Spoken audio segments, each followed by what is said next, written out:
तर याकोबाचं पत्र जे आहे त्याला त्याचा अभ्यास करायला आपण सुरुवात केलेली होती आणि मागील आठवडी आपण केवळ या पत्राचा जो अ, परिचय आहे तोच केवळ आपण अभ्यासू शकलो होतो वेळेअभावी. आणि इतकं व्यवहारिक पत्र आहे आणि हा ते आमची इच्छा होती की आपण हे जे पत्र आहे ते अ, आपण पूर्णपणे समजून घेण्याचा प्रयत्न करू. थोडक्यात निदान त्याचे जे जे अध्याय आहे आणि त्याच्या मधला जो गाभा आहे तो आपण थोडक्यात समजून घेण्याचा प्रयत्न करू. कारण ख्रिस्ती जीवन जगत असताना पुष्कळ वेळा फक्त ज्ञान संपादन करणं इथपर्यंत ते मर्यादित होऊन बसलेलं असतं पुष्कळ ठिकाणी.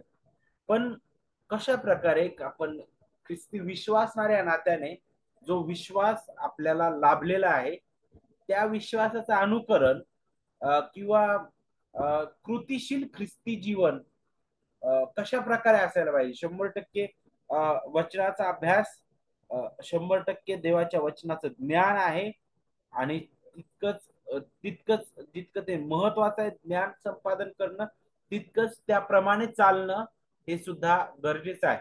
आणि आपण थोडक्यात आज याकोबाच्या पत्राचा अभ्यास करत असताना अशाच काही ज्या महत्वाचे जे मुद्दे आहेत ते आपण हाताळणार आहोत. अगोदरच आपण त्याच्या परिचय आपण पाहत असताना आपण पाहिलेला आहे की याकोब जो आहे जे जे 12 वंशातील पांगलेले लोक होते त्यांना उत्तेजून तो हे पत्र लिहित आहे. आणि मग नक्कीच वेगवेगळ्या ठिकाणी ते पांगलेले होते. कसे पांगले होते त्याबद्दल पण आपण शिकलो होतो की भयंकर छळ येरुशलेमेमध्ये आला त्या आपल्याला पाहायला भेटतं. आणि लोक वेगवेगळ्या ठिकाणी जवळजवळ शंभरोन भर यहुदियात आणि शंभरोनाच्या काही भागापर्यंत जे जे विश्वासणारे जे लोक आहेत ते पांगले वेगवेगळ्या ठिकाणी ते गेले. आणि त्या ठिकाणी गेल्यानंतर आपल्याला माहित आहे की तो छळ कुठपासून सुरू झाला होता. स्तेफनाला दगड मार केल्यानंतर तिथूनच त्याची सुरुवात झालेली होती.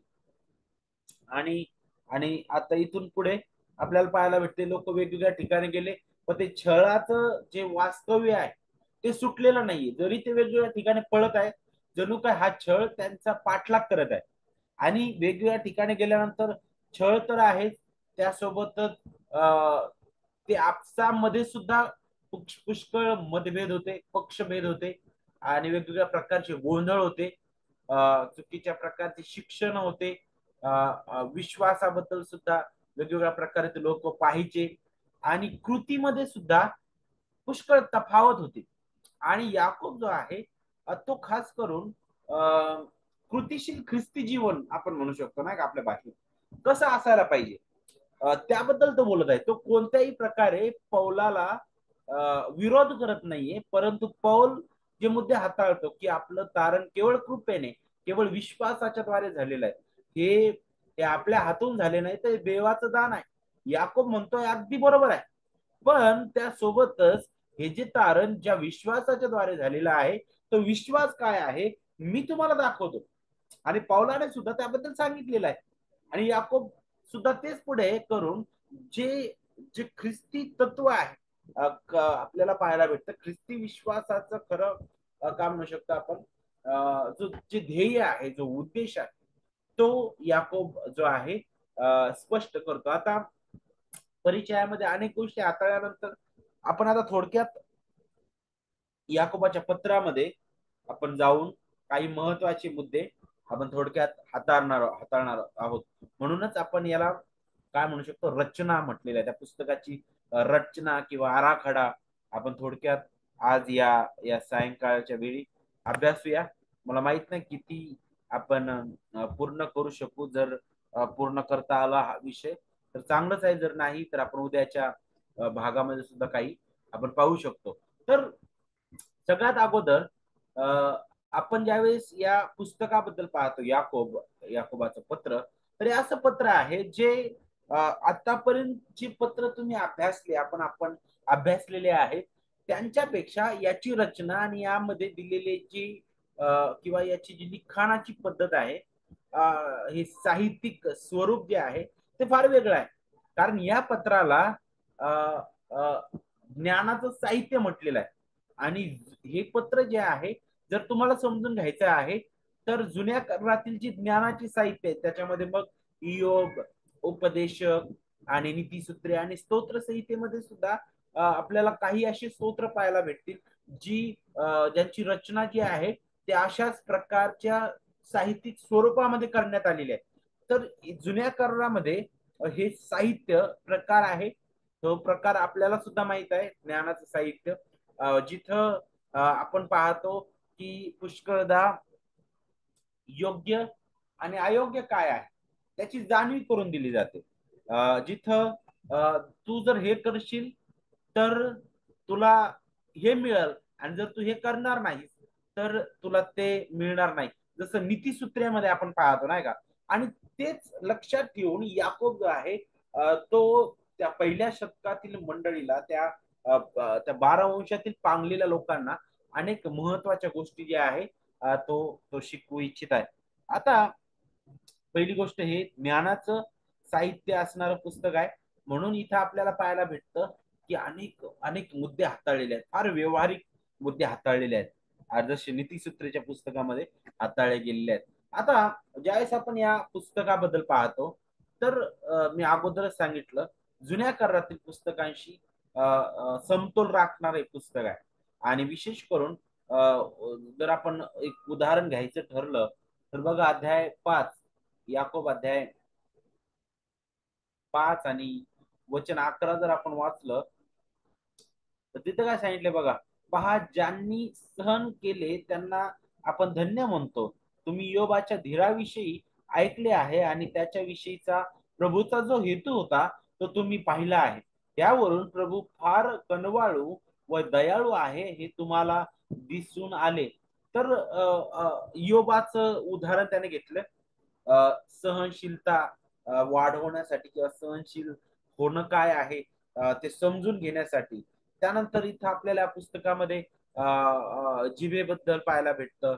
विधवा आणि अनाथांचा कैवार घेणं त्याबद्दल शिकायला भेटतं. त्यानंतर गरीब आणि श्रीमंत असा जो भेद केला जात होता त्याबद्दल पण आपल्याला शिकायला भेटतं. असे वेगवेगळे जे विषय आहेत ते विषय या पुस्तकामध्ये हाताळण्यात आलेले आहेत. आणि जर आपण या पुस्तकाच्या रचनेबद्दल जर पाहिलं, तर अ, अ, अ, इतर इतर पुस्तकांपेक्षा फार वेगळी ती रचना आहे. आणि जर आपण सरळ सरळ वाचण्याचा प्रयत्न केला तर आपल्याला फार पुष्कळदा असं वाटेल की अरे काय चाललंय या पुस्तकामध्ये नेमकं. असं एक सरळ नाही का असा एक विषय घेऊन पूर्ण ते पुस्तक काहीतरी हाताळलं जात नाही. किंवा काहीतरी इथे एक वेगळा विषय सांगितला जात आहे, पुढे लगेच दुसरा विषय सांगितला जात आहे, पुढे लगेच तिसरा विषय सांगितला जात आहे. नेमकं आम्ही काय समजायला पाहिजे, कारण ज्ञानाचे जे साहित्य आहे तिथं तशाच प्रकारची ती रचना केली जायची की काय योग्य आणि काय अयोग्य व्यवहारिक रीतीने मांडलं जायचं. आणि म्हणूनच तोच प्रयत्न आपल्याला याकोबाच्या या पत्रामध्ये सुद्धा पाहायला भेटल. आता याची रूपरेषा जी आहे ते आपण पाहूया. ज्या प्रकारे आपण परिचय पाहत असताना सुरुवातीलाच पाहिलं की ज्यावेळेस जो पत्रकर्ता जो आहे याकोब तो सुरुवात करतो तर अभिवादनाने तो करतो, जसं पौलाने केलेली आहे. आणि अगदी ही सर्वसाधारण पद्धत आहे नाही का. तर ज्यावेळेस आपण या पत्राचे जर आपण भाग पाडण्याचा प्रयत्न केला, जर आपण भाग करण्याचा प्रयत्न केला, तर आपण आपण अशा प्रकारचे भाग या पत्राचे पाहू शकतो. उदाहरणार्थ अध्याय 1 आणि वचन 1 मध्ये अभिवादन आपण पाहतो. त्यानंतर अध्याय 1 वचन 2 ते अध्याय 5 वचन 18 हा मुख्य गाभा आहे या पत्राचा. मुख्य भाग आहे किंवा हृदय आपण म्हणू शकतो या पत्राचं. आणि आणि यामध्ये अ, हा जो मुख्य भाग आहे त्याच्यामध्ये एकच विषय जो आहे तो आपण काय म्हणू शकतो की तुलनात्मक रीतीने व्यावहारिक अनेक मुद्दे हाताळण्यासाठी त्याने वापरलेला आहे.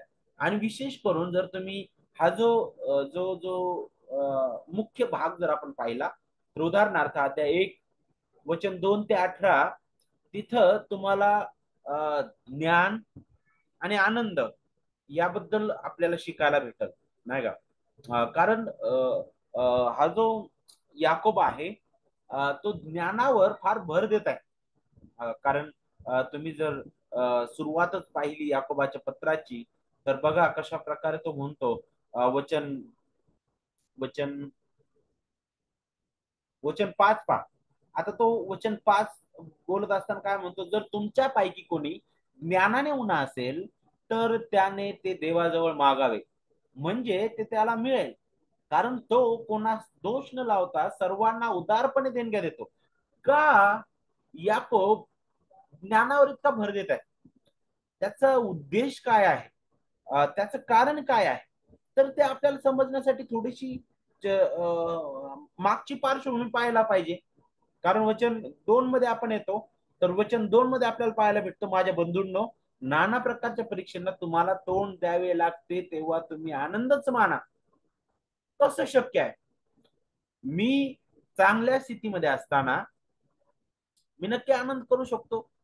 माझ्या सुस्थितीमध्ये मी आनंद करू शकतो. पण माझ्या अशा परिस्थितीमध्ये जिथं मी वेगवेगळ्या परीक्षांनी पछाडलेलो आहे, एक समस्या जाती नाही तर दुसरी येत आहे. मला एक परीक्षा येते आणि दुसरी लगेच लगेच येते. तिसऱ्या लगेच काहीतरी प्रसंग माझ्या जीवनामध्ये येत आहे आणि मी त्यामध्ये कसा आनंद करू शकतो, हे मला कठीण आहे समजण्यासाठी. पण ज्यावेळेस आपण पुढे पुढे वाचत जातो, तर तो विषय विषय उलगडत जातो. आणि वचन 3 मध्ये पाहतो, म्हणतो तुम्हाला ठाऊक आहे की तुमच्या विश्वासाच्या परीक्षेने धीर उत्पन्न होतो. आणि मग तो काय म्हणतो वचन 4 मध्ये, धीराला आपले कार्य पूर्ण करू द्या, यासाठी की तुम्ही कशातही उणे न होता तुम्हाला अखंड परिपूर्णता प्राप्त व्हावी. म्हणजे काय आहे? जे ख्रिस्ती प्रौढत्व आहे, दिवसेंदिवस आपण प्रभूच्या वचनात वाढत असताना, नक्कीच देवाच्या वचनात आपण वाढत आहोत, परंतु आपण हे सुद्धा समजून घेणं गरजेचं आहे. ही वास्तविकता आहे की आपण या भ्रष्ट पापी जगामध्ये आहोत. आपल्याला जगातून बाहेर काढलेलं नाही, आपल्याला नक्कीच या जगापासून वेगळं केलेलं आहे. आपल्याला निवडलं, आपल्याला तारलेलं आहे. आपण विश्वासणारे आहोत, परंतु आपण आपल्या देहाने, ही वास्तविकता आहे की आपण या जगामध्येच राहतो. बरोबर की नाही? आणि आपलं वागणं, आपलं बोलणं आणि हा आजूबाजूचा जो परिणाम आहे, या आजूबाजूच्या जगाचा जो परिणाम आहे आपल्या जीवनावर येणारा, होणारे वेगवेगळे प्रसंग, या सर्व गोष्टींना आम्ही कसं हाताळतो. आणि तो म्हणतो की वेगवेगळ्या परीक्षा, वेगवेगळे प्रसंग, वेगवेगळ्या वेगवेगळ्या घडामोडी आपल्या जीवनामध्ये येतील. मग अशा वेळी काय काय गरजेचं आहे? तो म्हणतो की हे आले ना चांगलं आहे आपल्यासाठी. कारण त्या विश्वासाच्या परीक्षा आहेत, ज्या धीर उत्पन्न करतात आपल्या जीवनामध्ये. आणि धीराला आपलं कार्य पूर्ण करू द्या म्हणे, जेणेकरून अखंड परिपूर्णता प्राप्त व्हावी. आणि मग त्याला त्याला जोडून पुढे तो म्हणतो की तुमच्यापैकी कोणी ज्ञानाने उणा आहे काय, तर त्याने ते देवाजवळ मागावे. आणि ह्याच वचनाला धरून आपली ही संपूर्ण आउटलाईन आहे. ज्ञानाला जर उणे आहे कोणी, तर त्याने देवाजवळ मागावं. का बरं? कारण ज्ञान ही अशी गोष्ट आहे जी आपल्याला आनंद काय आहे सर्व परिस्थितीमध्ये ते आपल्याला शिकविते. ज्ञान अशी गोष्ट आहे जी आपल्याला आज्ञाधारकता काय आहे त्याच्याबद्दल आपल्याला मार्गदर्शन करते. ज्ञान ही अशी गोष्ट आहे जी ख्रिस्ती विश्वासणारे या नात्याने आपल्याला शांतता काय आहे, शांती काय आहे, त्याबद्दल आपल्याला मार्गदर्शन करते. ज्ञान ही अशी बाब आहे जी आपल्याला आपल्या भविष्याबद्दल सुद्धा निश्चित करणार आहे. आणि शेवटी ज्ञानाबद्दल बोलत असताना, ज्ञानासोबत प्रार्थना सुद्धा तितकीच गरजेची आहे. कारण आपण देवावर अवलंबून राहतो. देवावर आपण विसंबतो स्वतःला, नाही का? आणि त्याबद्दल आपल्याला शिकायला भेटतं. आणि मग शेवटी अध्याय 5 मध्ये वचन 19 आणि 20 मध्ये शेवटचा बोध आपल्याला पाहावयास मिळतो. आता ज्यावेळेस आपण या पत्राची सुरुवात करत आहोत, तर बघा वचन एक अशी सुरुवात होत आहे. 12 वंशातील पांगलेल्या लोकांना देवाचा व प्रभू येशू ख्रिस्ताचा दास याकोब याचा सलाम. का बरं याकोब अशा प्रकारे सुरुवात करत आहे? त्याला प्रेषित पावलासारखी का सुरुवात करूशी वाटली नाही?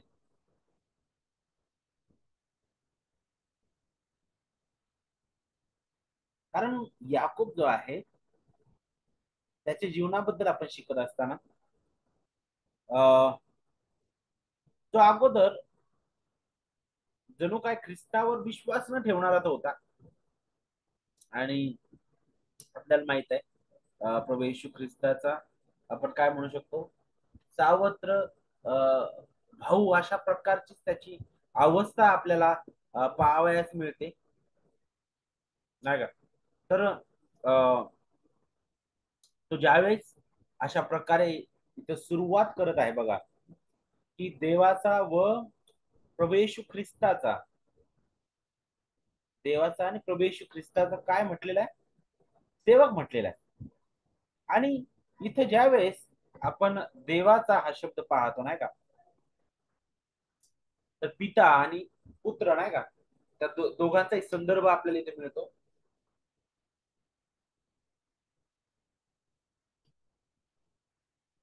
आणि याकूब जो आहे त्याचं जीवन बदललं कुठल्या कोणत्या तरी प्रसंगी. नेमकं कसं बदललं आपल्याला माहित नाही, कारण त्याच्याबद्दल आपल्याला पवित्र शास्त्रामध्ये जास्त सांगितलेलं नाही. पण त्याने ख्रिस्तावर विश्वास ठेवला आणि त्याचं जीवन बदललं गेलं. आणि ज्यावेळेस आपण पाहतो की त्याचं जीवन बदललं, तोच याकोब त्या आपल्या भावांसोबत जो ख्रिस्ताचा द्वेष करणारा होता अगोदर, तो आता ख्रिस्ताला प्रभू म्हणून बोलत आहे. देव जो पिता आणि देव जो पुत्र, त्या दोघांचा उल्लेख आपल्याला इथं पाहायला भेटत आहे. आणि पुढे तो काय म्हणतो? तो म्हणतो की प्रभू येशू ख्रिस्ताचा दास म्हटलेला आहे. दास म्हटलेला आहे. दास. आणि हा जो शब्द आहे तो वापरण्यात आलेला मूळ शब्द दास, नाही का, म्हणजे गुलाम. गुलाम म्हटलेला आहे, गुलाम. तो अशा प्रकारचा जो आपला अधिकार पूर्णपणे गमावलेला, जो आपल्या आपल्या आपल्या धन्याला पूर्णपणे विकला गेलेला गुलाम, अशा प्रकारचा हा शब्द आहे. आणि स्व इच्छेने स्वतः विकला गेलेला दास. आणि याकोब इतका इतका नाही का इतका सरळ रीतीने या गोष्टी बोलतो आणि आनंदाने तो बोलतो की मी दास आहे, प्रभू येशू ख्रिस्ताचा दास आहे. आणि अगदी त्याला आपण काय म्हणू शकतो की आपल्या आपल्या धन्याच्या अधीन असणारा, आपल्या आपल्या धन्याचा अगदी धन्याचा आदर करणारा, धन्याची आराधना करणारा, अशा प्रकारचा तो होता. आणि यातूनच जर सुरुवात आपण पाहिली या पत्राची, तर हे पत्र मग आपल्याला त्याची नम्रता, नाही का, त्याची नम्रता दाखवतं की देवाचा व प्रभू येशू ख्रिस्ताचा दास याकोब याचा सलाम म्हटलेला आहे, याचा सलाम म्हटलेला आहे. आता प्रभू येशू ख्रिस्ताबद्दल आणि देव पित्याबद्दल आपल्याला नेहमी आपण ऐकतो, आपल्याला माहित आहे. कारण पौलाने ज्यावेळेस पत्राची सुरुवात केली, त्याची सुरुवात करण्याची पद्धत आणि याची पद्धत यामध्ये फार फरक आपल्याला पाहायला भेटतो. आणि या अभिवादनाने विशेष करून याकोब जो आहे तो सुरुवात करतो. आणि मग तो अशा प्रकारे ओळख देत आहे. पण आपल्याला हे समजून घेणं गरजेचं आहे की त्या लोकांना माहित होता याकोब कोण होता, कारण तो त्या पहिल्या मंडळीचा एक मुख्य पुढारी तो होता. आणि नक्कीच तो अशी ओळख करून देऊ शकला असता की मी प्रभू येशू ख्रिस्ताचा भाऊ, किंवा मी कुणीतरी मुख्य, मी या मंडळीचा पुढारी आहे मुख्य, किंवा मी मुख्य नेता आहे, असं म्हणून तो बोलू शकला असता. पण त्याचं जे बोलणं आहे ना, सेवक का बरं तो दास म्हणत आहे, हे आपल्याला पुढे ज्यावेळेस आपण पुस्तकाचा अभ्यास करू त्यावेळेस आपल्याला त्याच्या अभिवादनाचा उद्देश काय होता ते आपल्याला समजून येईल. कारण तो मंडळीला त्याचं एक मौल्यवान उदाहरण देत आहे. विश्वासणाऱ्या नात्याने आपण ख्रिस्ताचे खरे खरे नाही का आनंदी दास आहोत, स्व इच्छेने झाले. कारण आपला जो धनी आहे ख्रिस्त हा क्रूर नाहीये. आपला जो धनी आहे ख्रिस्त हा अं, हा दुष्ट नाहीये, तर तो प्रेमळ आहे. आणि तो इतका प्रेमळ, इतका तो उदार आहे की ज्याने आपल्याला मोलाने विकत घेतलेला आहे. आणि एवढंच नाही की जरी आम्हाला ख्रिस्ताचे दास आपण म्हणतो, परंतु ते दास होणं सुद्धा ख्रिस्तामधील महान स्वतंत्रता, त्याचा आनंद देणारा आहे. आणि म्हणूनच पुढे आपण आणखी येतो. तर आता ह्या अभिवादनाने तो सुरुवात केल्यानंतर आता पहिला मुद्दा जो आहे त्या पुस्तकाला आपण हाताळत असताना तो समोर येतो, आणि तो म्हणजे काय, ज्ञान आणि आनंद. आता ज्ञान आणि आनंद या दोन गोष्टी का बरं याकोब बोलत आहे? कारण जर तुम्ही वचन 2 पासून वाचलं, अध्याय 1 आणि वचन 2 पासून जर तुम्ही वाचला सुरुवात केली, तर आपल्याला एक मुद्दा तिथं पाहायला भेटल. कारण वचन 2 ते 18 मध्ये एक मुद्दा पाऊल वारंवार याकूब जो आहे तो एक वारंवार हाताळण्याचा प्रयत्न करत आहे. तो म्हणजे काय, की ते जे लोक होते जे विविध ठिकाणी पांगल्या गेलेले होते, ते एकतर छळामुळे पांगले गेलेले होते, आणि एवढंच नाही तर ते छळामध्ये होते. छळातून ते बाहेर गेले नाही, छळामुळे ते पांगले गेले, परंतु छळाच्या मध्येच ते होते. जरी ते विविध ठिकाणी गेले तरी छळ त्यांच्यापासून सुटला नव्हता. अगदी अगदी आजूबाजूला ते पांगलेले आहेत, परंतु तरी त्यांच्या मागे छळ अगदी हात धुवून होता. बरं तेवढंच नाही, तर आपल्याला पाहायला भेटतं की पाऊल जो आहे इथं, सॉरी याकोब जो आहे, तो म्हणतो की विविध प्रकारच्या, नाना प्रकारच्या परीक्षांना तुम्हाला तोंड द्यावं लागेल म्हटलेलं आहे. नाना प्रकारच्या, अनेक प्रकारच्या परीक्षांना. आता त्या अनेक प्रकारच्या परीक्षा काय होत्या, तर त्यातील एक महत्वाची गोष्ट म्हणजे काय, ते छळातून चालले होते, बरोबर. आणि मग आणखी जर आपण विचार केला पुढे, नेमकं कोणत्या होत्या त्या नाना प्रकारच्या परीक्षा. वचन 2 ज्या प्रकारे म्हणतं नाना प्रकारच्या परीक्षांना तुम्हाला तोंड द्यावं लागतं म्हणे, त्यावेळेस तुम्ही काय करा म्हणे, आनंदच माना म्हटलेला आहे. आनंदच माना. आता चांगल्या स्थितीमध्ये आपण आनंद करू शकतो, नाही का, पण वाईट स्थितीमध्ये मी आनंद कसं करणार, फार कठीण जातं, नाही का. परंतु ज्यावेळेस याकोब अशा प्रकारे म्हणतो की आनंदच माना, इथं जो जो मूळ शब्द वापरलाय ना, त्याचा अर्थ असा होतो की पूर्ण अखंड आनंद. हा आनंद जो आहे ना, तो अशा प्रकारचा आहे की जो जग देतो तशा प्रकारे नाही, तर हा देवापासून आपल्या हृदयात निर्माण होणार एक फळ आहे, जे जे जे देवाचा आत्मा आपल्या हृदयात निर्माण करतो. कारण जर तुम्ही पवित्र आत्म्याच्या फळाबद्दल आपण पाहिलं, तर त्यामध्ये आपल्याला एक आनंदाबद्दल सुद्धा पाहायला भेटतं. आणि पूर्ण आणि अखंड आनंद केवळ देवच आपल्या हृदयात उत्पन्न करू शकतो. कारण हा असा आनंद आहे जो त्या बाहेरील सुखामध्ये येणाऱ्या आनंदापेक्षा तो क्षणिक आनंद आहे. कारण मी जर पाहिलं तर कुणीतरी मला काहीतरी बक्षीस घेऊन आलंय, नाही का, पूर्ण त्याचे पॅकेट आहे, बॉक्स, मोठा बॉक्स घेऊन आलाय. आणि तो बॉक्स त्या अगदी कितीतरी चांगले वेगवेगळ्या कलरचे जे जे जे रॅपर पेपर आहेत, किंवा ते जे झाकण्यात येणारे जे पेपर असतात बाहेर येतील, नाही का, चांगले सुशोभित करणारे, त्याने पूर्ण असं सुशोभित केलाय. खूप सुंदर तो बॉक्स दिसत आहे. आणि ज्यावेळेस ते गिफ्ट घेऊन कोणीतरी आला माझ्या दारात, आणि ते गिफ्ट मी पाहिलंय, तिथे पाहिल्यानंतर माझा प्रतिसाद कसा असणार बरं? खूप आनंद होणार मला, कारण एकतर कोणीतरी मला गिफ्ट पाठवलंय, बरोबर. आणि दुसरी गोष्ट की इतका मोठा तो बॉक्स आहे, आणि आणि इतकं सुंदर सगळी सजावट आहे. आणि मग मला इतका आनंद झालाय. का बरं? कारण हे माझ्यासाठी आनंद आहे, कारण कुणीतरी मला पाठवली ती भेट. आणि मग मी आनंदाने तो बॉक्स घेतो आणि तो काय करतो, मी खोलतो. आणि मी खोलत असताना काय होतं, त्याच्यामध्ये मला सडलेली, कुजलेली चिंदी सापडते. माझी प्रतिक्रिया कशी असेल? अगोदर कशी होती? बाह्य रीतीने सुशोभित ते इतकं सुंदर दिसणारा बॉक्स होता. त्यामुळे मला खूप आनंद झालेला आहे. परंतु ज्यावेळेस तो बॉक्स खोलला आणि तिथं आतमध्ये घाणेरडा वास येत आहे आणि काहीतरी घाणेरडी चिंधी मला दिसत आहे, त्यावेळेस माझी प्रतिक्रिया काय असणार आहे? अरे, तो आनंद क्षणिक होता मला फक्त, नाही का? तशाच प्रकारचा आहे. सुख, सोयी, चांगली स्थिती असताना, सुस्थिती असताना क्षणिक आनंद तो मिळतो मला जगात, नाही का?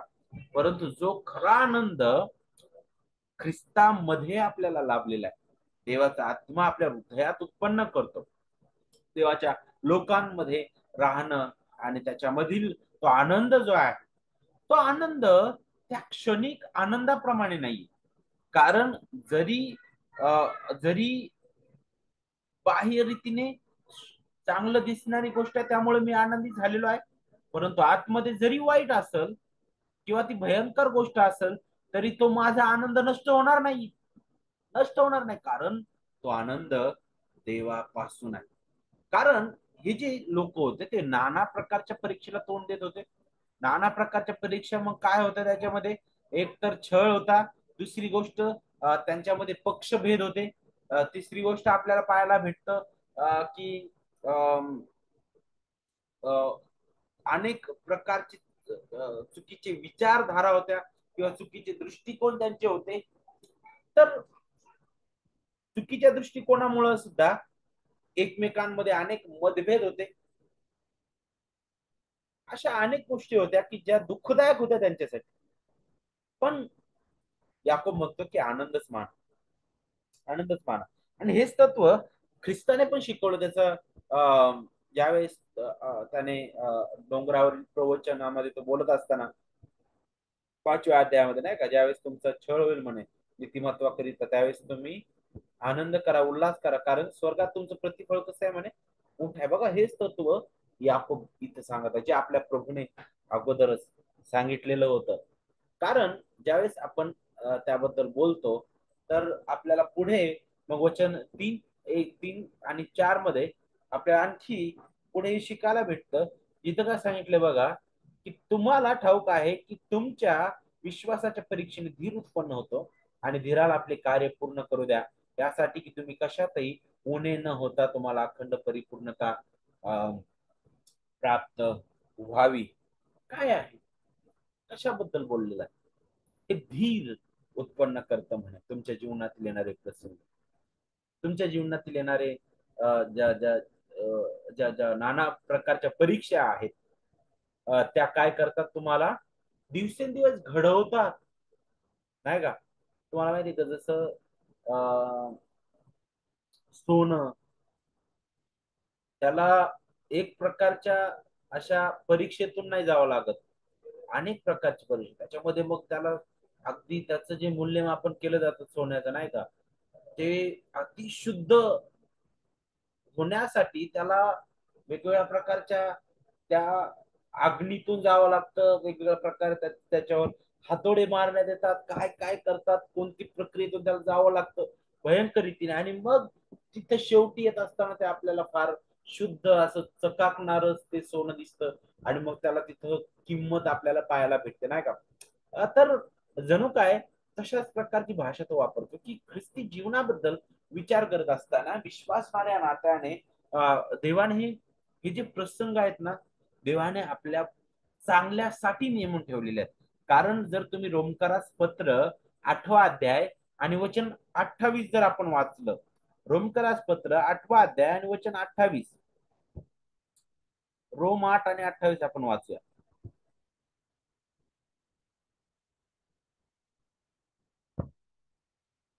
परंतु आपल्याला ठाऊक आहे की देवावर प्रीती करणाऱ्यांना म्हणजे त्याच्या संकल्पाप्रमाणे बोलवलेल्यांना त्याच्याकडने सर्व गोष्टी मिळून कल्याणकारक होतात. काय सांगितलं? सर्व गोष्टी मिळून कल्याणकारक होतात. जुन्या करारामध्ये सुद्धा अनेक उदाहरण आहे. उदाहरणार्थ योसेपाचं उदाहरण आपण पाहू शकतो. त्याच्या भावाने त्याला काय केलं? पिकलं, बरोबर की नाही? आणि तिथं गेल्यानंतर त्याचं जीवन चांगलं होतं का? नाही, तिथं तो गुलाम म्हणून गेलेला होता. तिथं सुद्धा त्याच्यावर आरोप करण्यात आले, त्याला जेलमध्ये टाकण्यात आलं, बरोबर. पण सरते शेवटी तो प्रधान झाला. आपल्याला माहित आहे की देव आपल्या जीवनातील प्रसंगांद्वारे आपल्याला त्याच्या प्रिय पुत्राच्या प्रतिमेमध्ये तो घडवत आहे. ह्या भूतलावर ज्या काही प्रसंगाला आपण तोंड देतो, ज्या काही परिस्थितीला आपण तोंड देतो, प्रत्येक वेळी, प्रत्येक काळामध्ये, प्रत्येक क्षणी हे प्रत्येक प्रसंग आपल्याला त्या समोरच्या राज्यासाठी घडवत असतो. आणि म्हणूनच यासाठीच आपल्याला जर हे समजून घ्यायचं आहे की आम्ही या प्रसंगाला कसं तोंड द्यावं, आम्ही या स्थितीमध्ये कसं उभं राहावं, आणि देवा आम्ही तुझं गौरव कसं करावं आणि आनंद कसं मानावं, तर मग पुढे वचन 5 मध्ये याकोब अध्याय 1 आणि वचन 5 मध्ये तो म्हणतो की जर तुमच्यापैकी कोणी ज्ञानाने उन्हा असेल तर त्याने ते देवाजवळ मागावे. आपल्याला ज्ञानाची गरज आहे. का ज्ञानाची गरज आहे? कारण हे आपल्याला आपल्या या सगळ्या प्रसंगामध्ये आम्ही सुज्ञतेने कसं वागायला पाहिजे त्यासाठी सहाय्यकारी ठरणारा आहे. आपल्याला त्यासाठी मदतगार ते ठरणार आहे. आणि म्हणूनच अगदी अगदी स्पष्ट रीतीने आपल्याला त्याबद्दलच याकोब जो आहे तो बोलतो, तो म्हणतो की ज्यांना परीक्षा सहन करताना केवळ आनंद हवा आहे त्यांनी देवाकडे आत्मिक समजेसाठी मागितलं पाहिजे. देवा, तुझी कृपा तू आम्हाला पुरवावीस, नाही का? त्या प्रसंगामध्ये आम्ही तुझ्या मधील आनंद घ्यावा, आम्ही या स्थितीमध्ये तुझ्या मधील आनंद घ्यावा, कारण हा आनंद तुझ्यापासून आहे आणि कुणीही तो काढून घेऊ शकणार नाही, नाही का? आणि नेमकं ही जी परीक्षा आमच्या जीवनामध्ये येत आहे आणि जे तू इच्छा आहे आम्हाला घडवण्याची, त्या प्रकारे तू घडवावंच आम्हाला, नाही का? कारण हे जे नाना प्रकारच्या परीक्षांना आम्ही तोंड देतो, ह्या प्रत्येक वेगवेगळे प्रसंग आमच्या जीवनामध्ये येणारे, परीक्षा आमच्या जीवनामध्ये येणारे, त्याद्वारे तो आम्हाला कसं घडवायचा आहे आणि तो आम्हाला यातून काय शिकवू इच्छित आहेस ते आम्हाला तू शिकण्यासाठी ते ज्ञान तू पुरव. आणि म्हणूनच ज्यावेळेस आपण पाहतो तर पुढे जाऊन आपण देवाकडे मागतो या गोष्टीसाठी, ज्ञानासाठी आपण देवाकडे मागणी करू शकतो. आणि म्हणूनच पुढे जाऊन वचन 17-18 मध्ये तो म्हणतो की प्रत्येक उत्तम देणगी व प्रत्येक पूर्ण दान वरून आहे, ज्याला विकार नाही व जो फिरण्याने छायेत जात नाही, अशा ज्योती मंडळाच्या पित्यापासून ते उतरते. आपण त्याच्या सृष्ट वस्तूंतील जसे काय प्रथम फळ व्हावे म्हणून त्याने स्वतःच्या इच्छेने स्वतःच्या इच्छेने आपल्याला सत्य वचनाने जन्म दिलेला आहे. तर मग ज्ञानाबद्दल आपण बोललेलं आहे आणि प्रत्येक मग त्याच संदर्भाला धरून पुढे याकोब म्हणतो की आता उत्तम देणगी आणि प्रत्येक उत्तम दान वरून आहे आणि ज्याला विकार नाही म्हणे, आणि कुठून आहे म्हणे? ज्योती मंडळाच्या पित्यापासून उतरतं. तर एक देवापासून ते खरं ज्ञान आहे, शुद्ध ज्ञान आहे. आणि मग आपण याकोबा करिकरास पत्रामध्ये येतो तर आपल्याला समजतं की खरं ज्ञान कोण आहे? खुद्द ख्रिस्त आहे. कारण ज्ञानाबद्दल आपण शिकत असताना त्या ज्ञानाचा उगम ख्रिस्तामध्ये, देवामध्ये, सर्व ज्ञानी तो आहे, त्याच्यामध्ये त्याचा उगम आहे. आणि म्हणूनच आपण पाहतो वचन 18 मध्ये आपण त्याच्या सृष्ट वस्तूतील जसे काय प्रथम फळ व्हावे म्हणून त्याने स्वतःच्या इच्छेने आपल्याला सत्य वचनाने जन्म दिला म्हटलेला आहे. सत्य वचनाने जन्म दिलेला आहे. मग त्या ज्ञानाचं मूळ आपल्याला त्या सत्य वचनामध्ये पाहायला भेटतं, जिथून आपल्याला जन्म मिळालेला आहे. आणि ते सत्य वचन ख्रिस्ताचं वचन आहे, त्याची महान सुवार्ता आहे, जिथून आम्हाला ख्रिस्त त्याची महानता त्याने केलेलं परिपूर्ण कार्य याबद्दल समजतं. जिथं मला आपल्याला आपली दयनीय अवस्था समजते, जिथं आम्हाला देवाची महानता समजते, त्याचं पावित्र्य समजतं, त्याचं गौरव आम्हाला समजतं. आम्हाला याची जाणीव होते की आमचं नागरिकत्व कुठं आहे. आम्हाला याची जाणीव होते की आमच्यासाठी ख्रिस्ताने काय केलेलं आहे. आमचं प्रथम फळ कोण आहे? ख्रिस्त आहे. आणि ह्या सगळ्या गोष्टी ची जाणीव आपल्याला ज्या सत्य वचनाने त्याने आम्हाला जन्म दिलेला आहे त्या सत्य वचनातून होते. त्या सत्य वचनातून होते. जेव्हा आपल्याला परीक्षेद्वारे देव कसं कार्य करून घेत आहे हे समजून घ्यायचं आहे आणि ते घेण्यासाठी ज्ञान मिळतं नाही का, त्यावेळेस आपल्याला तो आनंद खरा मिळतो नाही का. कारण जर तुम्ही योसेफाबद्दल जर पाहिलं तर ज्यावेळेस जर तुम्ही उत्पत्तीचा शेवटचा अध्याय जर पाहिला, त्याचे भाऊ लोक जे आहेत, सॉरी त्याच्या अगोदर सांगितलं, त्याचे भाऊ त्याला येऊन भेटतात आणि भेटल्यानंतर ते म्हणतात काय मी तुझं वाईट केलं नाही का. परंतु योसेफाचं जे उत्तर आहे तिथं ते फार अद्भुत आहे.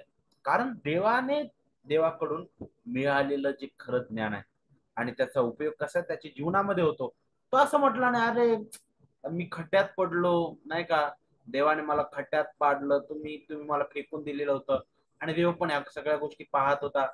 मी नंतर जेलमध्ये गेलो, माझ्यावर आरोप करण्यात आला, देवासमोर ह्या सगळ्या गोष्टी आहेत.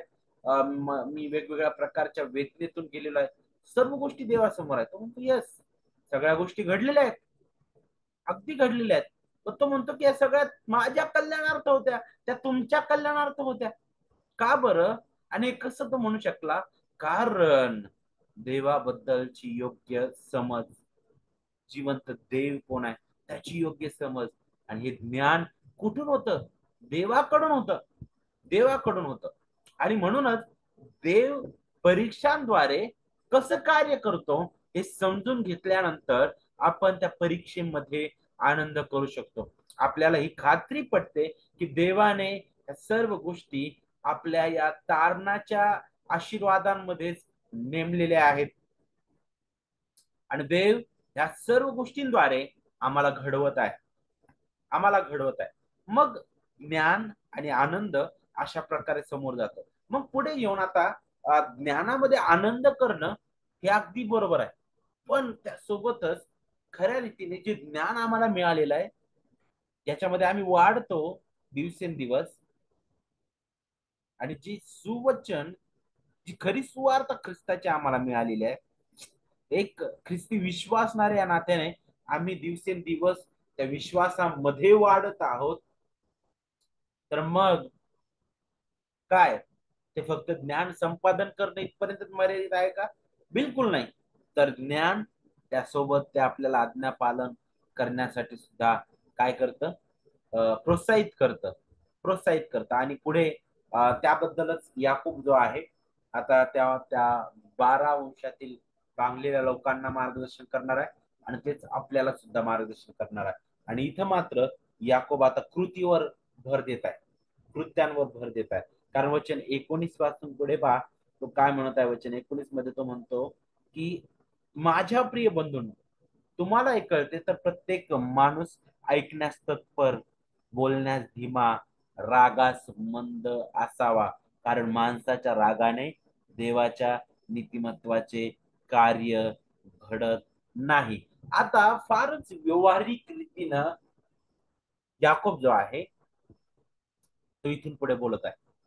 फार व्यवहारित, अगदी अगदी आपल्या सुद्धा या ख्रिस्ती जगतामध्ये आजही ह्या समस्या तितक्याच जिवंत आहेत जितक्या याकोबाच्या काळामध्ये होत्या.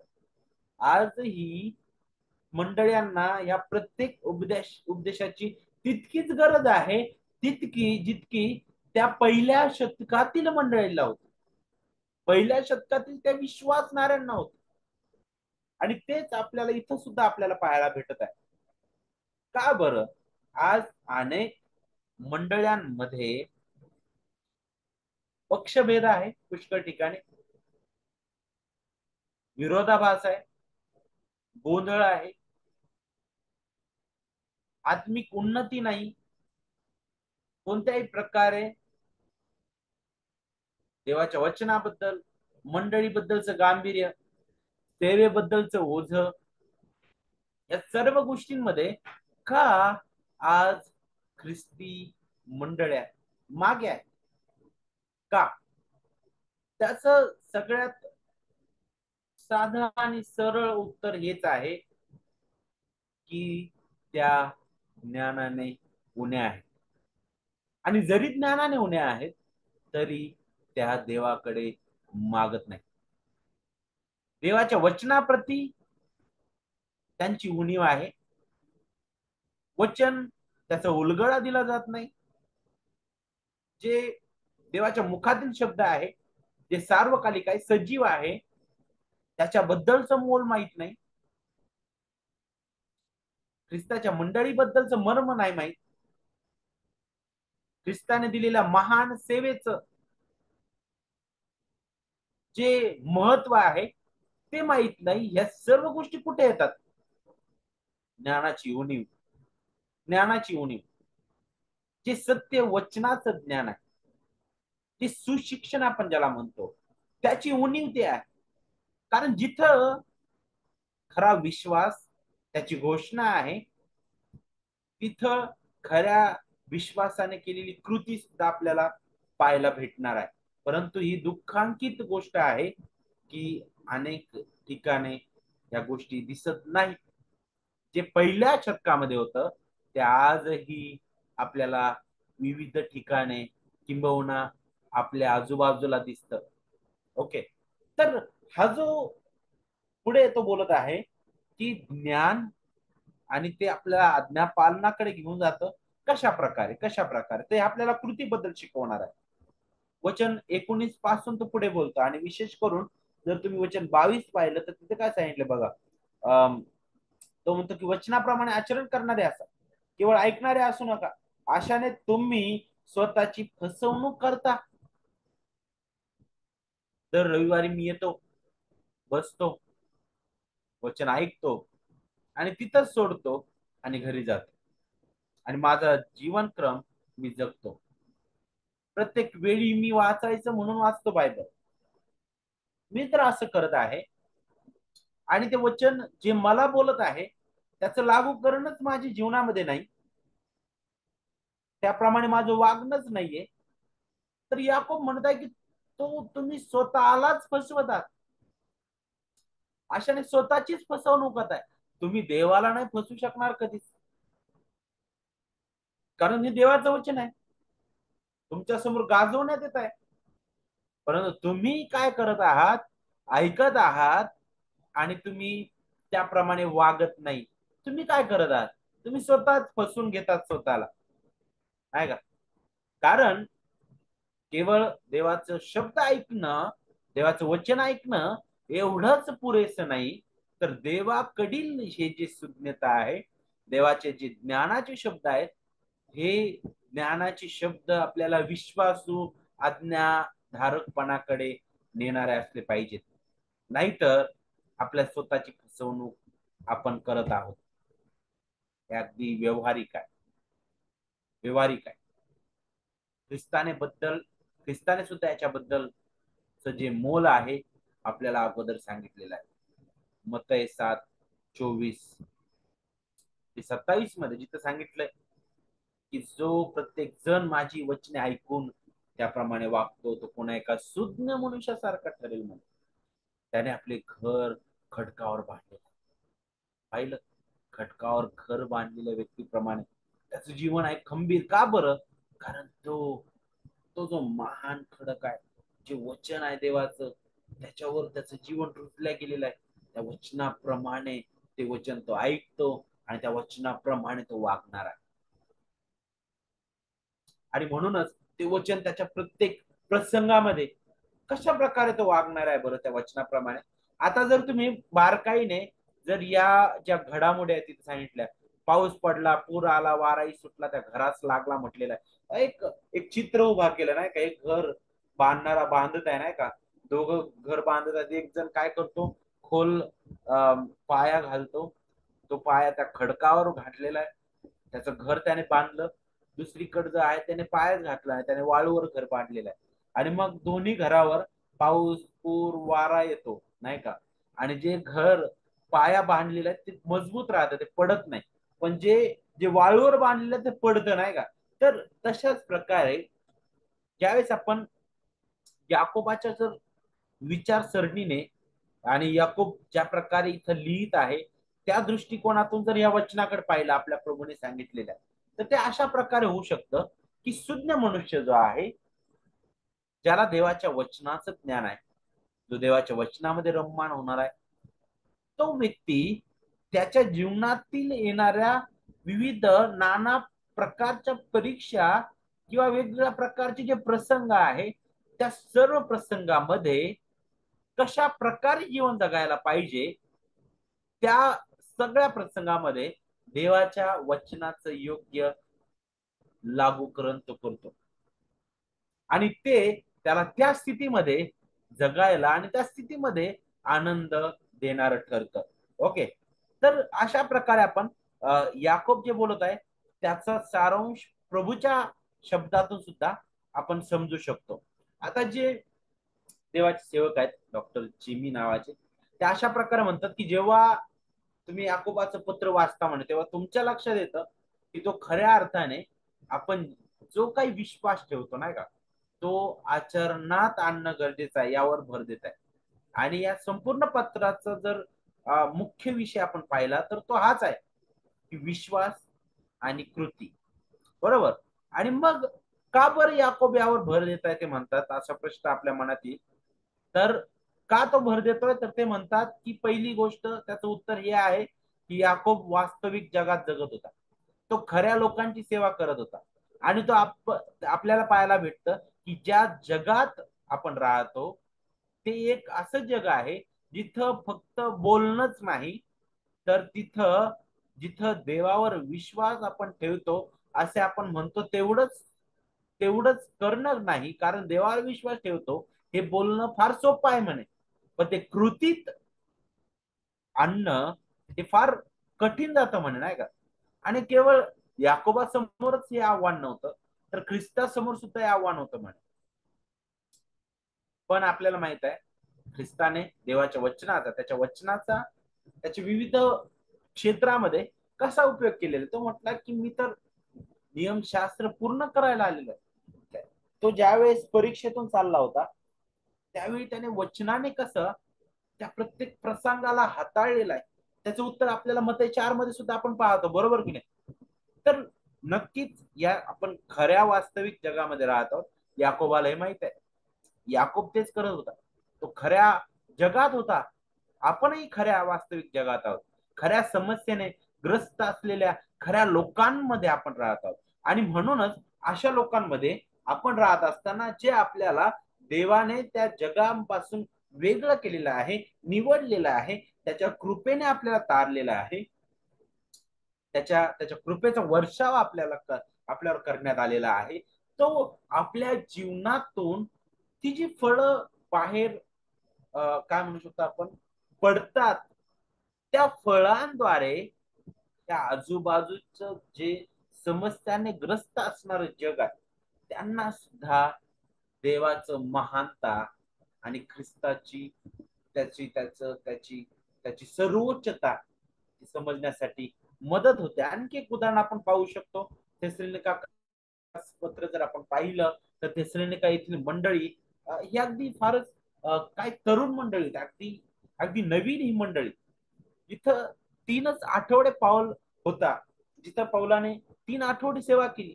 आणि अशा स्थितीमध्ये 3 आठवड्यामध्ये आपल्याला पाहायला भेटतं अद्भुत रीतीने देवाने त्या ठिकाणी अनेक अनेक अनेक लोकांचं जीवन बदललं. आणि त्या मंडळीबद्दल विचार करत असताना काही काही काळानंतर पौल त्यांना पत्र लिहितो आणि तो म्हणतो की तुम्ही अध्याय 1 आणि वचन 6 पासून पुढे म्हणतो की तुम्ही फार संकटात असताना पवित्र आत्म्याच्या आनंदाने वचन स्वीकारून आमचे व प्रभूचे अनुकरण करणारे झालात म्हटलेलं आहे.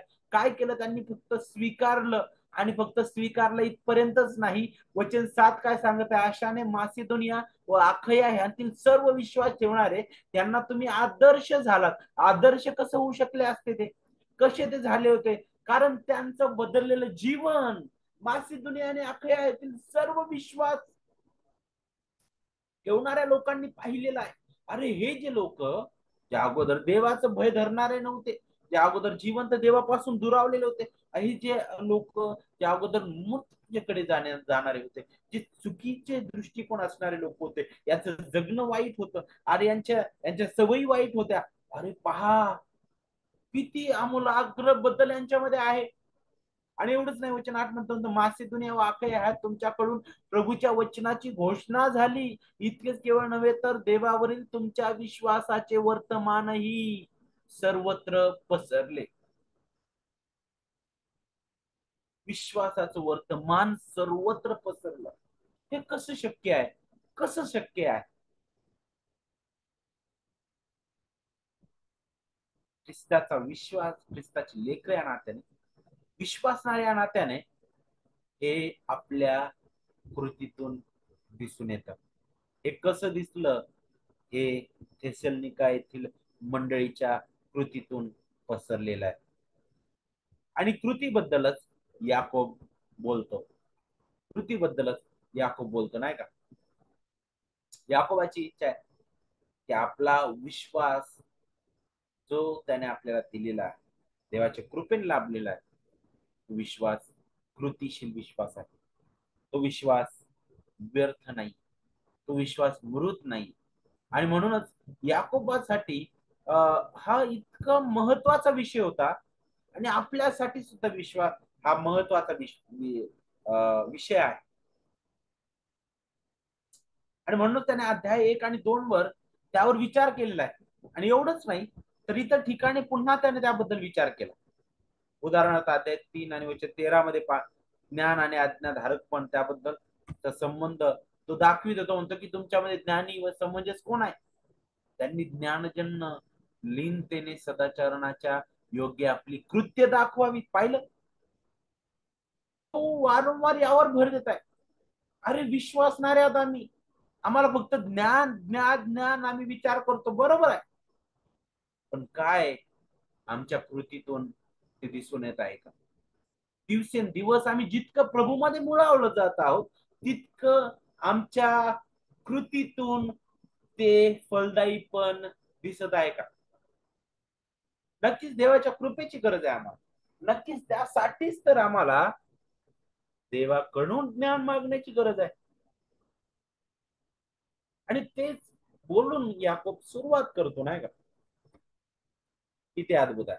या वचनानुसार जर आपण पाहिलं तर संकट आणि दुःखामध्ये विशेष करून आपल्याला याचं आकलन होणं गरजेचं आहे की हे देवाच्या योजनेमधील एक भाग आहे.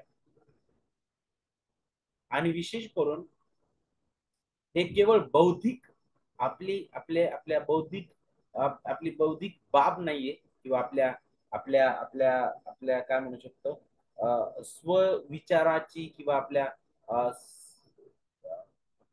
स्वतःच्या ज्ञानाबद्दल ते नाही. तर आपल्याला हे शिकणं गरजेचं आहे की देवाचं ईश्वरीय नियोजन त्यातील त्यातील तो एक भाग आहे. आणि म्हणूनच संकट आणि दुःख ही अशी गोष्ट आहे जे देव साधन म्हणून वापरतो त्याच्या लेकरांना नमवण्यासाठी, त्याच्या लेकरांना सरळ करण्यासाठी, त्याच्या लेकरांना घडवण्यासाठी. आणि तेच साधन त्याने त्याच्या प्रिय पुत्रावर सुद्धा उपयोगी, किंवा त्याच्यावर लादलं यासाठी की त्याच्या प्रियपुत्राच्या वर आलेली संकट आणि दुःख त्याद्वारे तो त्याच्या निवडलेल्या लोकांना आशीर्वादित करेल. आणि तो प्रिय पुत्र एक काय होईल? एक सहानुभूती दाखवणारा असा महायाजक म्हणून तो उभा राहू शकेल. किती अद्भुत ही गोष्ट आहे, किती अद्भुत ही गोष्ट आहे. म्हणूनच पुढे जाऊन याकूब जो आहे तो काय म्हणत आहे बघा, अध्याय 1 आणि 27 मध्ये. देवपितेच्या दृष्टीने शुद्ध व निर्मळ धर्माचरण म्हणजे अनाथांचा व विधवांचा त्यांच्या संकटात समाचार घेणं व स्वतःला जगापासून निष्कलंक ठेवणं हे आहे. अरे किती किती व्यावहारिक आहे बोलणं नाही का. याकोबाच्या दृष्टीने कृतीचं महत्व काय आहे, तो अशा प्रकारे या भागाचा शेवट करत आहे की देवपित्याच्या दृष्टीने शुद्ध आणि निर्मळ धर्माचरण काय म्हणे, तर अनाथांचा व विधवांचा त्यांच्या संकटात समाचार घेणं आणि स्वतःला जगापासून निष्कलंक ठेवणं. आता इथं आपल्याला बारकाईने लक्ष देणं गरजेचं आहे. एक म्हणजे आपण हे समजून घेणं गरजेचं आहे की याकोबाचं पत्र याला ज्ञानाचं साहित्य म्हटलेलं आहे. ज्या प्रकारे नीतीसूत्रेमध्ये आपण पाहतो जिथं अ, अ, जिथं काय सांगितलं जातं, जिथं काय म्हणू शकतो आपण, अभिवचन नसतं त्यामध्ये नाही का, जिथं आपल्याला परिणाम नाही का, कृती आणि परिणाम किंवा कृती आणि परिणाम काय, या दोन गोष्टी सांगितल्या जातात नाही का. तू जर असं केलं तर असं होईल, तू जर असं केलं तर तसं होणार नाही. तशाच प्रकारची भाषा तो इथं बोलतो नाही का. तर इथं आता तो काय सांगतो, धर्माचरण धर्माचरण किंवा एक धार्मिक आचरण किंवा एक विश्वासणाऱ्यांचं जर जीवन किंवा कृतीशील ख्रिस्ती जीवन काय आहे हे जर समजायचं ना म्हणे, तर ह्या काय म्हणू शकतो आपण, या त्याचं अगदी अगदी सोपी किंवा अगदी हा जो पायाभूत जी जी गरज आहे ती पूर्ण होणं गरजेचं आहे. आणि ते पायाभूत गोष्ट काय बरं, तर मग इथं बघा म्हणे, अनाथांचा विधवांचा त्यांच्या संकटात समाचार घेणं आणि स्वतःला जगापासून निष्कलंक ठेवणं. आता दोन गोष्टी आहेत इथं, एक तर अनाथ आणि विधवांचा समाचार घेणं आणि दुसरं जगापासून निष्कलंक ठेवणं. कसं आहे, काय आहे, कशाबद्दल हे बोललं जात आहे. तर ज्यावेळेस आपण विचार करतो तर जगाच्या दृष्टीने शुद्ध आणि निर्मळ धर्माचरण काय आहे. मग बऱ्याच प्रकारे जग सांगतं, प्राण्यांना आम्ही इतकं खाऊ घातलं, आम्ही अनेक अनेक जे जे जे जे दरिद्री लोक त्यांना आम्ही ह्या मदती केल्या, आम्ही अनेक गरिबांच्या गरजा पूर्ण केल्या, आम्ही अनेक लोकांना ह्या गोष्टी पुरवल्या त्या गोष्टी पुरवल्या. जगही ह्या गोष्टीबद्दल बोलतं, पण जग ज्या धर्माचरणाबद्दल विचार करतं ते धर्माचरण जगाच्या दृष्टीने ते जगाला देवाच्या दर्जाचं बनवणार आहे. पण ज्यावेळेस विश्वासणाऱ्याबद्दल आपण विचार करतो तर जग ज्याला निष्कलंक असं म्हणतं नाही का, जगाच्या दृष्टीने आणि जे निष्कलंक आहे ते खऱ्या रीतीने शुद्ध आणि निष्कलंक धर्माचरण नाही. कारण आपण जर वचन पाहिलं तर देवाचं वचन आपल्याला सांगतं की आपली जी नीतीची कृत्य आहेत म्हणे ती कशी आहे म्हणे, घाणेरड्या चिंधीप्रमाणे आहे. तर ख्रिस्त विरहित धर्माचरण हे कधीच शुद्ध आणि निष्कलंक धर्माचरण आणि निर्मळ धर्माचरण असू शकणारच नाही. हे आपल्याला समजून घेणं गरजेचं आहे. मग आता अगदी अगदी पायाभूत जी गोष्ट आहे त्याद्वारे अ, याकोब जो आहे अ, हा जो विषय आहे तो हाताळण्याचा प्रयत्न करत आहे, जे मंडळीला समजून घ्यावं, मंडळीने ह्या गोष्टी समजाव्यात. अगदी व्यवहारिक हा भाग आहे आणि व्यवहारिक उदाहरणाद्वारे याकोब त्यांना सांगत आहे की अनाथांचा व विधवांचा त्यांच्या संकटात समाचार घेणं. आता सगळ्यात अगोदर आपल्याला हे समजणं गरजेचं आहे की मी चांगलं कर्म केलं म्हणूनच मी देवासमोर स्वीकारलं गेलेलो आहे असं बिलकुल नाही. तर देव चांगला आहे, त्याच्या कृपेने त्याने मला स्वीकारलं, मी आहे अशा स्थितीमध्ये ख्रिस्ताच्या परिपूर्ण कार्याद्वारे. मग आपल्यालाही शिकायला भेटतं की मग धर्माचरण कशासाठी आहे. तर हे धर्माचरण ज्यावेळेस आपण विचार करतो, ख्रिस्ती विश्वासाच्या नात्याने आपल्याला हे समजून घेणं गरजेचं आहे की ते धर्माचरण म्हणजे हे आहे की आम्ही देवासमोर काहीतरी स्थान मिळावं म्हणून नाही, तर देवाने जे काही आमच्या जीवनामध्ये केलेलं आहे त्याबद्दल आमची असणारी कृतज्ञता व्यक्त करणं. आम्ही धन्यवादित आहोत जे देवाने आमच्यासाठी केलेलं आहे त्याबद्दल, आहे का. आम्ही धन्यवादित आहोत की देवाने आमच्यासाठी केलेलं आहे त्याबद्दल. बरं, आता अ,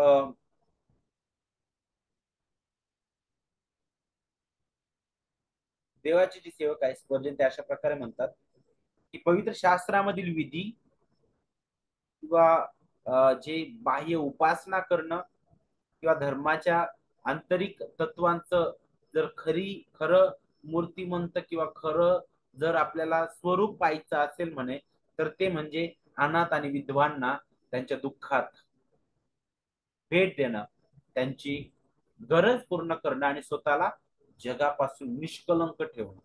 आणि त्याबद्दल बोलत असताना पुढे जाऊन ते म्हणतात की दया आणि शुद्धता ही ख्रिस्ती धर्माची दोन महान वस्त्र आहेत म्हणे. वस्त्र आहेत ख्रिस्ती विश्वासाऱ्या नात्याने. का बरं? कारण मंडळांमध्ये आपल्याला दया आणि शुद्धता याचीच कमतरता पाहायला भेटते.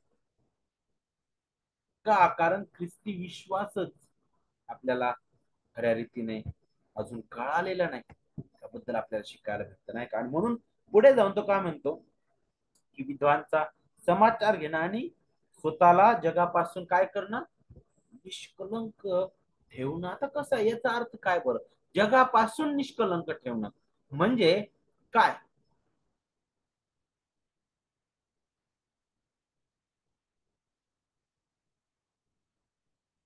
ज्ञानात विद्वांचा कैवार घेतो म्हटलेला आहे. तर एक उदाहरण दाखल दिलंय, म्हणजे जे गरजवंत आहेत त्या मंडळीबद्दल पण आपण विचार करतो आणि विश्वासणाऱ्यांबद्दल आपण विचार करतो, ते आपल्या आजूबाजूला दिसणारे आहेत, नाही का, त्यांच्याबद्दल आपण विचार करणं, नाही का, त्यांची गरज कशी पूर्ण करता येईल मंडळी या नात्याने, त्याबद्दल आपण विचार करणं. आणि मग जगा निष्कलंक राहणं कशा प्रकारे आहे. पुन्हा एक वार देवाचे सेवक जे आहेत ते अशा प्रकारे म्हणतात, स्पर्जन ते म्हणतात की मला असं ख्रिस्ती पाहायला आवडेल म्हणे, जो परीक्षा आणि मोहापासून त्या काचेच्या पेटीत बंद ठेवलेला नाही, परंतु अदृश्य कवचाने तो झाकला गेलेला आहे, जेणेकरून तो कुठेही गेला तरी त्या जगाच्या जवळ जरी तो आहे, परंतु तरी सुद्धा जगातून तो विभक्त आहे हे मला दिसतं, नाही का. तो वाईट प्रभावापासून सुरक्षित आहे राहील.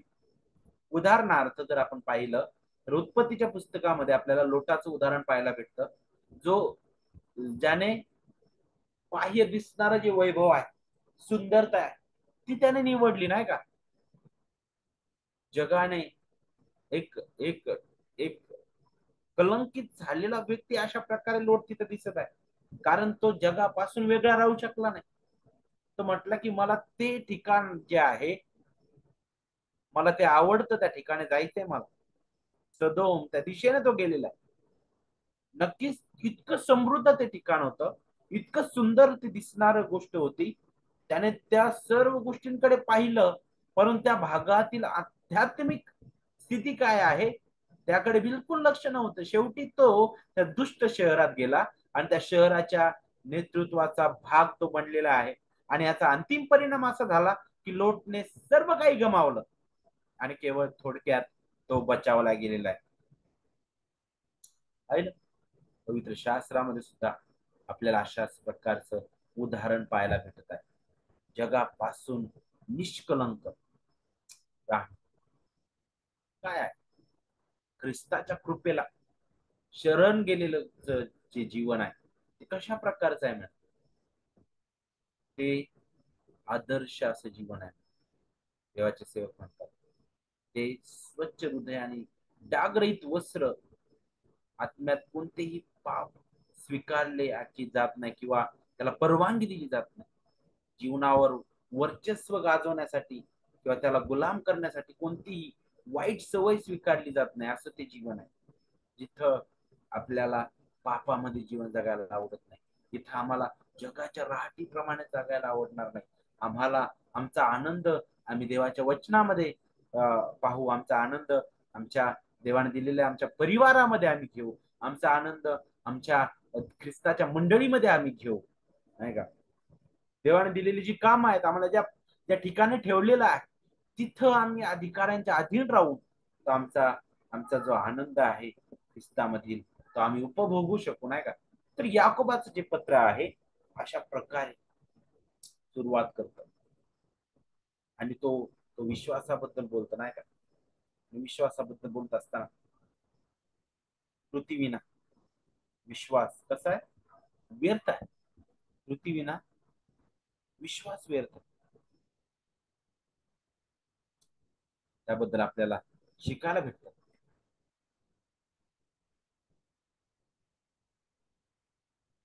आणि म्हणूनच या विषयाच्या शेवटी येत असताना